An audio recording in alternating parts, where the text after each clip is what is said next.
Warning, this episode contains strong language or mature themes. Parental discretion is advised.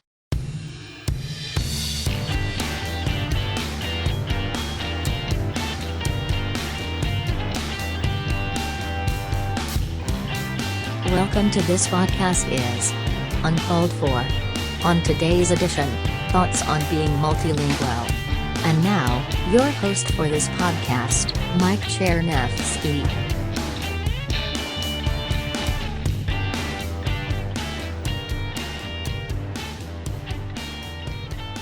Welcome to the podcast. Bienvenidos. Yokoso.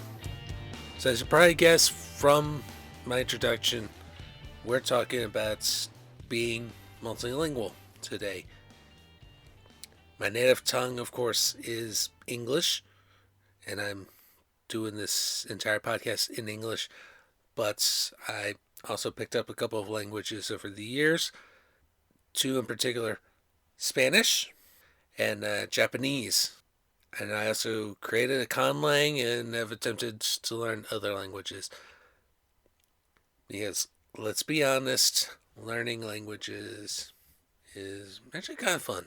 Actually, my first introduction to foreign languages was French, in parts because one of the mothers of one of the Boy Scouts taught French at a local high school and was doing French summer camps, and me and my siblings went to those camps. And also, my mother is Cajun. Cajuns are French-speaking people. So naturally, for some reason, my siblings picked up on French better than I did. And in parts, it's because I have a huge problem with pronunciations, and it just seems weird to me to drop entire syllables from being pronounced. And led to 7th grade, we ought to take a quarter of foreign languages. So like half the quarter would be French and the other half would be Spanish. And I'll be completely honest with you, I enjoyed the Spanish a lot better than I enjoyed the French. I wound up taking 4 years of Spanish and still maintain a good grasp of it today.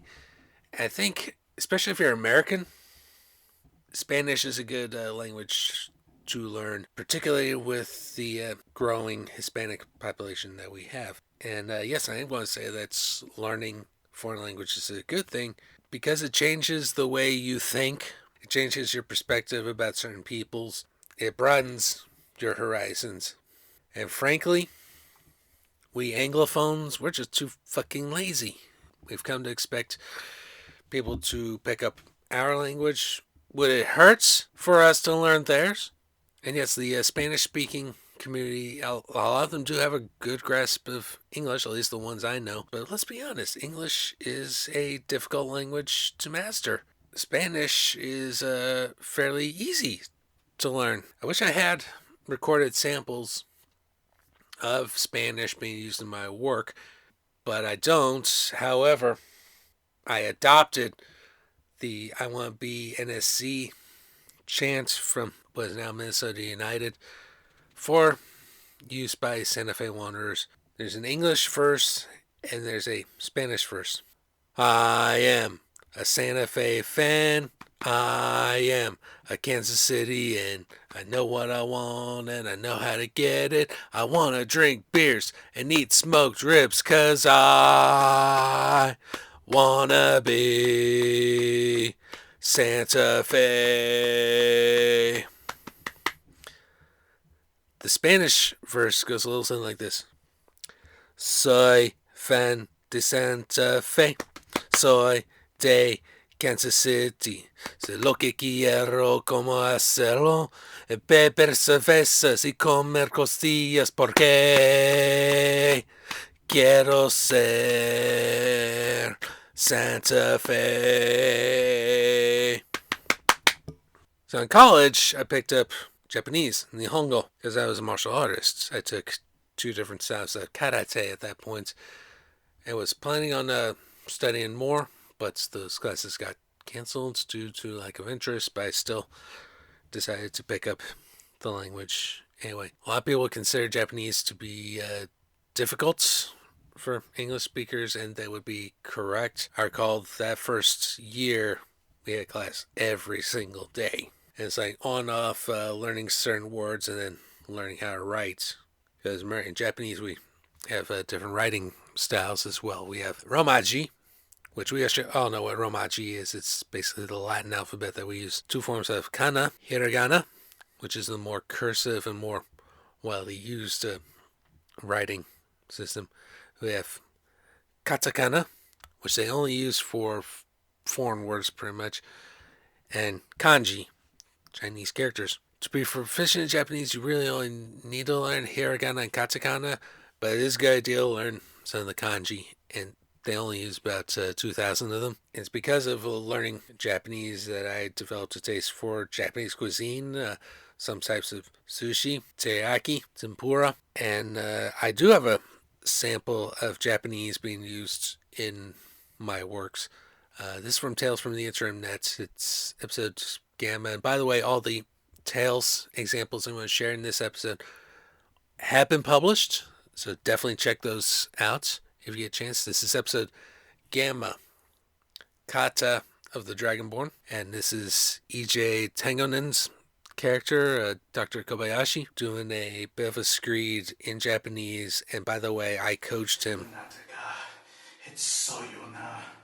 You can't! If you breach the tank, you'll cause the Dragonborn! Do not underestimate the power of Bob. Mr. Koversko, please be reasonable. You can't control the Dragonborn. No one can! You have exactly 2 hours. I'm not going anywhere!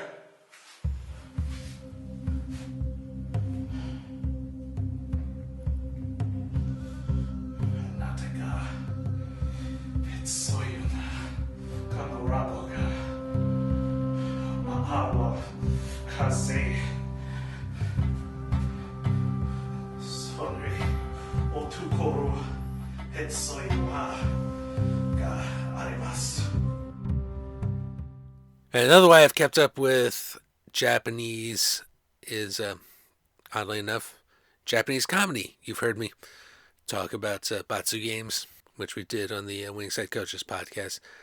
Batsu, of course, is the Japanese word for punishment. I would not have known that had I not gotten into Japanese comedy. It's kind of hit and miss if you can find the specific clips because YouTube keeps taking them down.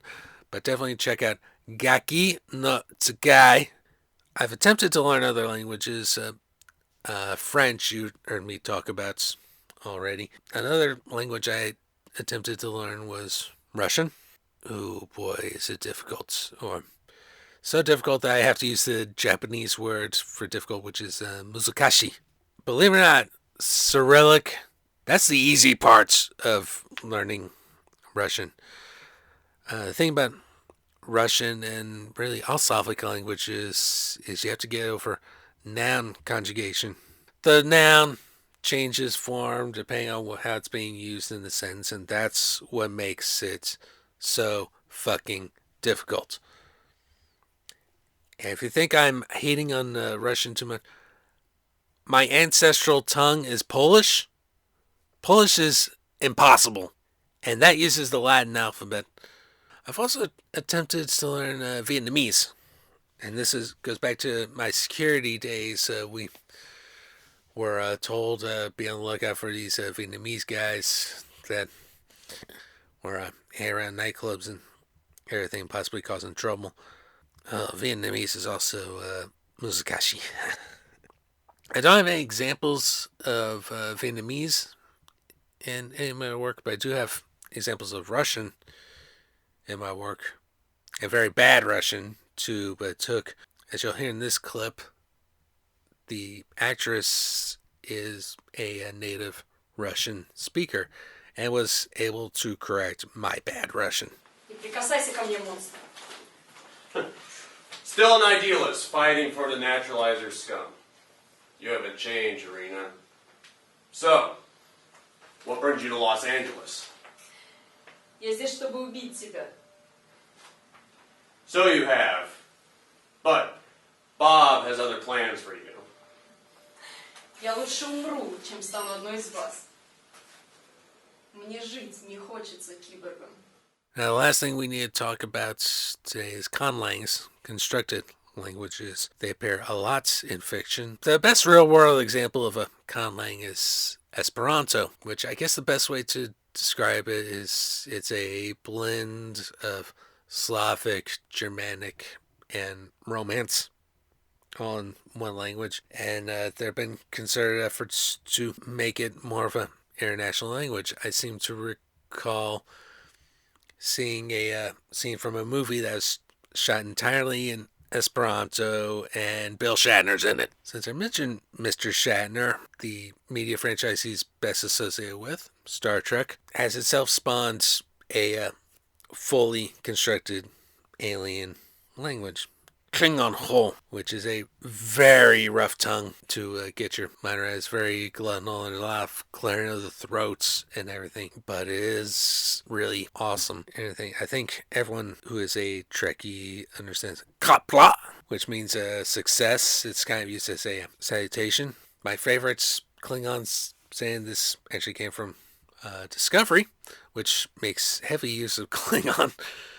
Klingon mach ta judge translates as remain Klingon. Conlangs interested me early, but at the same time I got into Star Trek, I was also really into alienation. The signature word of that time, I think, is Klisansung, the overseers, and the clicking. That was really cool. I thought to myself, if I ever get a chance to do a conlang, I'm including clicks somehow, especially if it's an alien language. Well, lo and behold, we have an example of that in Tales.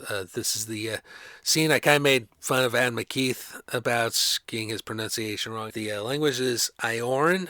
I did a full video of that on the Tales channel. I'm going to link to that in the show notes. Here is that scene I was talking about with Adam playing opposite Scott Venzel in the very first episode of Tales. Ein Zak Sahadrai. I am Jacques. The Mondartech. Even I. Ak. What a Ryan I. What a Ein Con in dread. Komatai Watakob the Montainre. Sahai. Iben. Naktamon Shirach. Panjanai.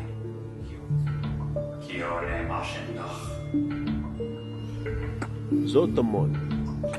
Tamon Moshindach. Sahai.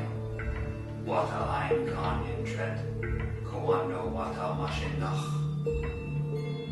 Iben. Sahadrai. Mashendach Wata. Wata Tarabidan. So yeah, languages are fun. If you have the opportunity to learn a language, please do so. Stop making us Anglophones look so fucking lazy. If you get the chance to construct a language, whether it's for the heck of it, whether it's for a serious project that you're considering, do it because it's fun. And I'm going to make one quick shout out to a YouTube channel, the Lang Focus YouTube channel. Definitely check that out. So he does little videos on many different languages, including some of the ones that have been mentioned on today's episode. So, without further ado, have a great day. Chamata. Hasta luego. あの道見ると嵐思い出すくつろぎながら一人感じる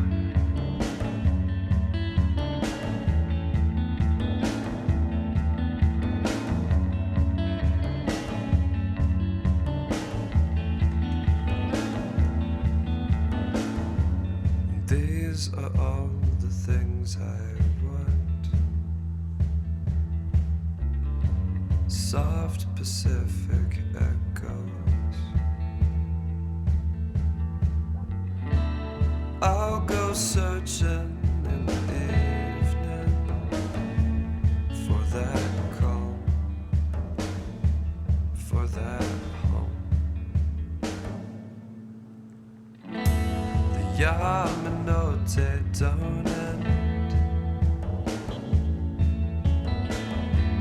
Bide your time for another one. A typhoon hung over the station. Then when it calmed, no one left. Stop, let it all run out. This is a world drawn by heavy hands. Is it lost? Was it ever mine? The tallest thought, still nothing seems to end. Darling, it knows nothing of us. Talk like you mean it, walk like you get to. Darling, it knows nothing of us. Try as it may to, it doesn't get to understand.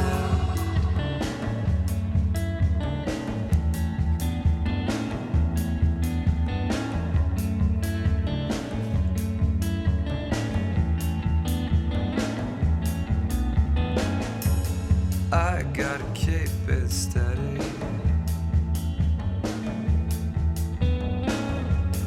This could swallow me whole.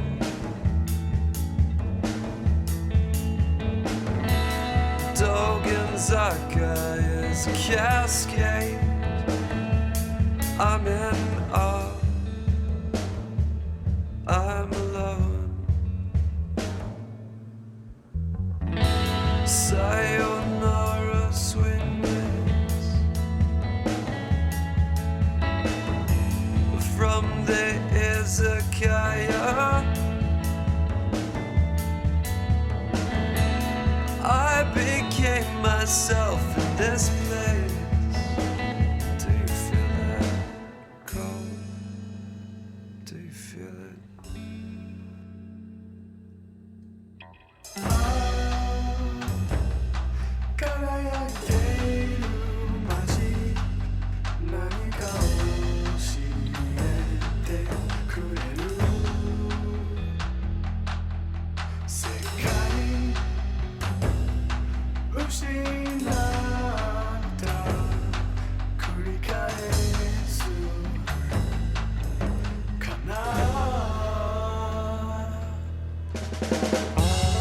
Darling, it knows nothing of us.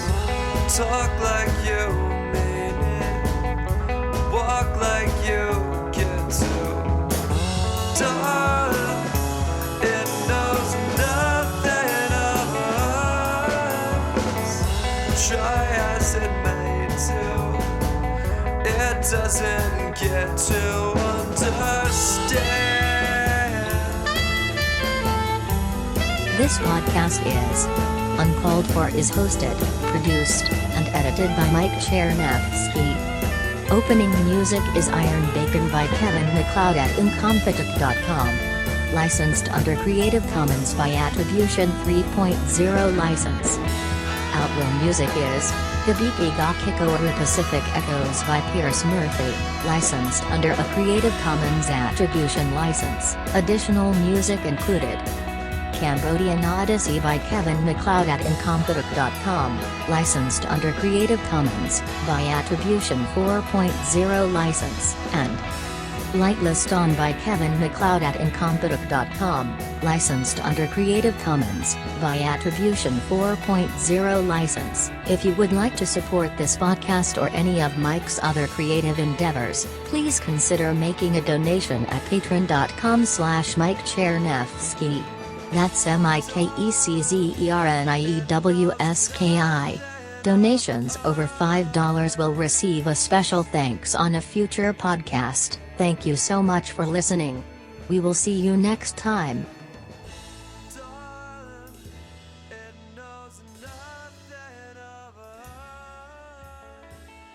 By the way, anyone who's asking, well, is your name Russian? Okay, you can stop now. I'm Polish.